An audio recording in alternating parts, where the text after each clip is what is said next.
everyone, my name is Caitlyn and welcome back to my channel, or welcome if it's your first time here. So today I want to chat a little bit about Banned Books Week. It's because it is currently going on. Banned Books Week this year is the 5th to the 11th of October 2025. And if you don't know what Banned Books Week is, Banned Books Week is a celebration of the freedom to read and to read uncensored. So censoring meaning someone else trying to tell you what you can and cannot read, or ultimately the government trying to determine what books people can read and what books they cannot read. So first off, I want to start with some terminology, just because I think there may be some confusion about what a book ban actually is, and so I want to maybe try to clear that up if you're not sure what that is, because this is a topic that I'm very passionate about as a librarian, and I just kind of want to, I have a lot of thoughts, so this may be kind of jumbled, but I'm going to try to make it make sense. So for starters, there are such things as book challenges.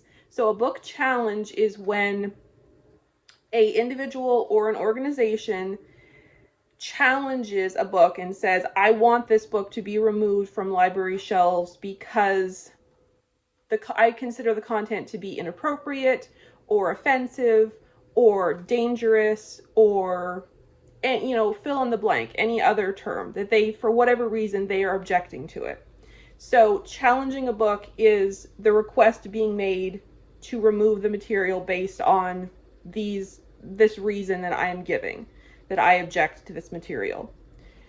A book ban is anytime a book is removed entirely from a library on the basis of that, whatever that reason was, on the basis of it being offensive, inappropriate, dangerous, subversive, whatever the reason is. So that's all it takes. That's all a book ban is any attempt at all to suppress the availability of a book or the voice of a book or an author, any attempt to limit access to that book, which by asking it to be removed or removing it from library shelves, you are limiting access to it. So that's all it takes for a book to be banned.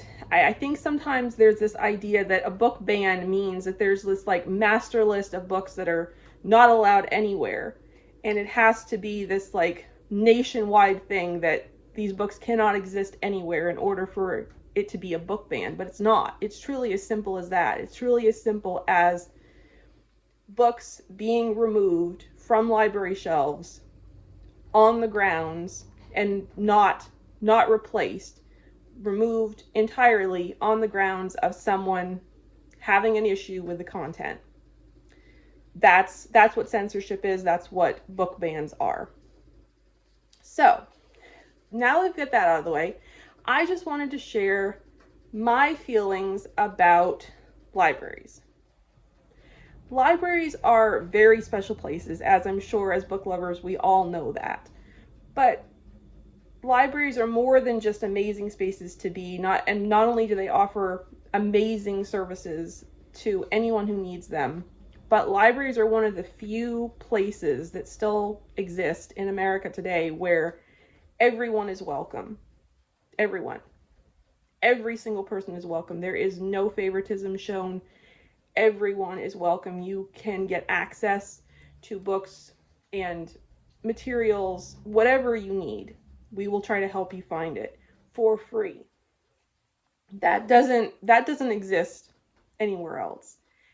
And also, along with everyone being welcome, everyone is represented in a library with no partiality, no prejudice, and no favoritism. And I want to make it very clear in discussing this, I am simply speaking to public libraries.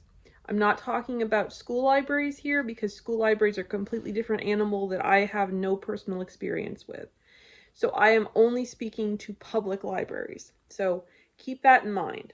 And I am 100% an advocate for parents monitoring and filtering what their children are reading, keeping a very close eye on what they are reading to make sure that the books they're reading are appropriate, because that is not only not the job of public librarians, but actually not something that public librarians are allowed to do by law. So just something to keep in mind. I fully encourage and strongly suggest that parents closely monitor and filter their children's reading to make sure that it is appropriate for what they want them to be reading. So just want that to be clarified. So the other thing about libraries is that they are a huge part of our liberty and our democracy. And the reason for that is because they provide books that encourage people to think. And when people think, people have ideas. And the government often doesn't like that. And so it has been proven, it was proven in World War II, that one of the best ways to enact their plan was to remove material that they deemed dangerous and inappropriate and replace it with their own version of the truth, so that was all that people would be allowed to read, but that's all that people would be allowed to know. So it's very, very important. That's why book banning, book censorship is something to be taken very, very seriously. And okay. And so I personally feel very strongly that it may surprise you, because being that I am a Christian and a public librarian, you may sort of think that is kind of a little bit tricky or an oxymoron in a way. But I actually view it as a way to love others like Jesus. Does that mean that I don't still have my personal opinions? Of course I do. But when I am a representative of the library, I am impartial, I am neutral, but I am still always trying to love others like Jesus. So I think, I honestly personally believe, I've been thinking about this a lot, I actually believe there is a biblical foundation for being inclusive of everyone and making sure that everyone is represented and that no one is left out and no one is treated unfairly. And that comes from the book of James, chapter 2. And it says, a warning against prejudice. My dear brothers and sisters, how can you claim to have faith in our glorious Lord Jesus Christ if you favor some people over others? For example, suppose someone comes into your meeting dressed in fancy clothes and expensive jewelry, and another comes in who is poor and dressed in dirty clothes. If you give special attention and a good seat to the rich person, but you say to the poor one, you can stand over there or else sit on the floor, well, doesn't this discrimination show that your judgments are guided by evil motives? And then down in so that was through verse 4. And then in verse 8, he says, yes, indeed, it is good when you obey the royal law as found in the scriptures, love your neighbor as yourself. But if you favor some people over others, you are committing a sin. You are guilty of breaking the law. Now, yes, in this instance, he is speaking specifically to church meetings. But I believe that everything in the Bible is supposed to be applied to every aspect, every area of our lives, not just within the church. And yes, I realize that this was an example speaking to wealth versus poverty, but I believe, again, that applies to any circumstances, any differences that anyone has. So, I don't know, to me, that just is very, very powerful and very meaningful, and something that I strive to do as as a person, as a Christian, and as a librarian as well.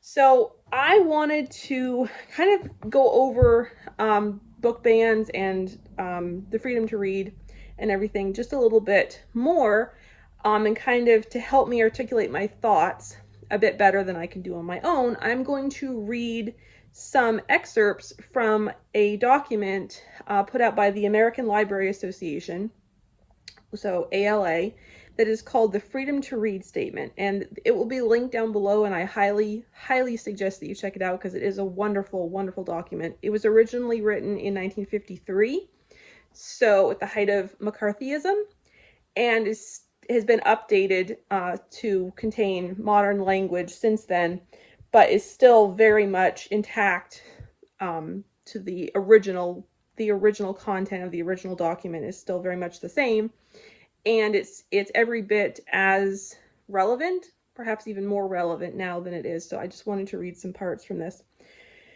So it starts off, the freedom to read is essential to our democracy. It is continuously under attack. Private groups and public authorities in various parts of the country are working to remove or limit access to reading materials, to label controversial views, to distribute lists of objectionable books or authors, and to purge libraries. These actions apparently rise from a view that our national tradition of free expression is no longer valid, that censorship and suppression are needed to counter threats to safety or national security, as well as to avoid the subversion of politics and the corruption of morals. We, as individuals devoted to reading, and as librarians and publishers responsible for disseminating ideas, wish to assert the public interest in the preservation of the freedom to read. Most attempts at suppression rest on a denial of the fundamental premise of democracy, that the ordinary individual, by exercising critical judgment, will select the good and reject the bad. We trust Americans to recognize propaganda and misinformation, and to make their own decisions about what they read and believe. We do not believe they are prepared to sacrifice their heritage of a free press in order to be protected against what others think may be bad for them. We believe they still favor free enterprise in ideas and expression. And then it continues on, but I'm going to jump down to some of the bullet points further down in the statement. So, number 1, it is in the public interest for publishers and librarians to make available the widest diversity of views and expressions, including those that are unorthodox, unpopular, or considered dangerous by the majority. I think that one pretty much explains itself. Then point number 2 is publishers, librarians, and booksellers do not need to endorse every idea or presentation they make available. It would conflict with the public interest for them to establish their own political, moral, or aesthetic views as a standard for determining what should be published or circulated. So that's the beautiful thing. I am not endorsing anything in this library. I am neutral. I am just a representative of the library, so the library makes it available, and people have the right to choose what they would like to read and to choose not to read the things they do not want to read. So that is the beauty of this. And it may seem overly simplistic, but to me it is just that simple. So yeah, that's just, I don't know, just my thoughts on that. Let's see, point number 3. It is contrary to the public interest for publishers or librarians to bar access to writings on the basis of the personal history or political affiliations of the author. So that would be an example of book bannings being prohibited. Okay, and then point number 4 is there is no place in our society for efforts to coerce the taste of others, to confine adults to the reading matter deemed suitable for adolescents, or to inhibit the efforts of writers to achieve artistic expression. Number 5, it is not in the public interest to force a reader to accept the prejudgment of a label characterizing any expression or its author as subversive or dangerous. And then number 6 is, it is the responsibility of publishers and librarians as guardians of the people's freedom to read to contest encroachments upon that freedom by individuals or groups seeking to impose their own standards or tastes upon the community at large, and by the government whenever it seeks to reduce or deny public access to public information. And then number 7, it is the responsibility of publishers and librarians to give full meaning to the freedom to read by providing books that enrich the quality and diversity of thought and expression. By the exercise of this affirmative responsibility, they can demonstrate that the answer to a bad book is a good one. The answer to a bad idea is a good one. So I really love this document. Again, I would really highly suggest that you go and check it out because it is really, really excellent. And yeah, I mean, it pretty much sums up pretty much everything. My state actually created a law recently that requires libraries to create collection development policies that ensure that we will stock a diversity of viewpoints and voices, and that there will be no discrimination permitted, and actually calls in language that it will actually tie in if there is discrimination happening, then it will actually get tied in to the Civil Rights Act of 1964 and other state and federal laws. I believe we were the first state in the country to create a law like this. But the wonderful thing about this is that my knowledge, my understanding, what I've been told, there are other states who have actually passed laws trying to ban book bans.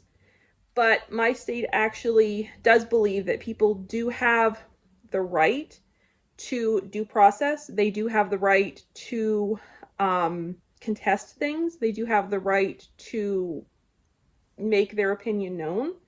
So there is also procedures and protocol for if someone has a request for a library to reconsider a material or a program.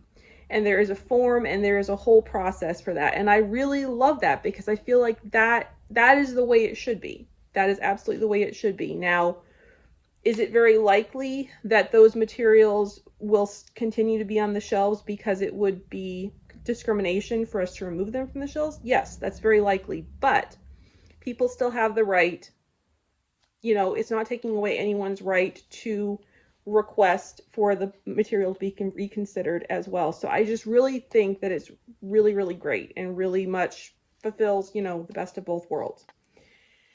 Another thing that I just wanted to share real quickly is actually, and this for me, this has always been very powerful for me. I am a fan of the movie Footloose, the original one. I have not seen the new one, more than just a few minutes of it.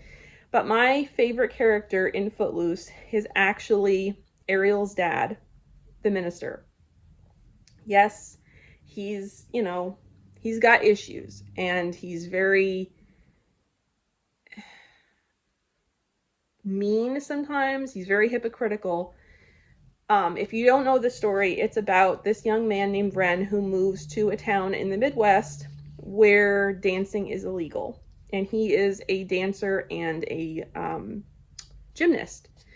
And so it's their fight against the pastor, which happens to be the father of the girl that he's interested in, against him and the town to try to fight to get this law repealed. And the reason the pastor makes out for why he wanted this law put in place in the first place and why he is fighting for it is that that dancing will lead people into sin. This is the reason that he gives. But if you watch it closely, you will see that the real reason is something much deeper than that and much more personal than that, and that is it is part of his grief over the loss of his son, and it is his misguided attempt to try to protect others from the same fate as his son, and protect other parents from experiencing what he is. But there is a scene in this movie where he goes to stop people from burning books that they deem as inappropriate or dangerous for their children to be reading. And he stops this. And what he says to them to me is very, very powerful. He says, the devil is not in these books. He's in here. He's in your hearts. And that is so true. That is so absolutely true. It's not the books themselves that are the problem. It is people's response to them. And that is your choice. But you cannot make that choice for other people. You have the choice to choose what you read, but you do not have the right to make that choice for others. I also wanted to share one thing that might be surprising to you, and that is, I don't know if you know about one book that is a banned and challenged book. And it is, for us as Christians, it is the best book, the most important book in the entire world, and that is, yes, the Holy Bible. Yes, the Bible is a banned and challenged book. It has been challenged many, many, many times and continues to be, and has also been removed from some libraries.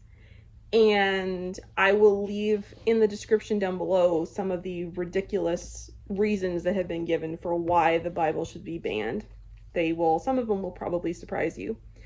But that was just an example that I wanted to give that I thought may perhaps give some perspective.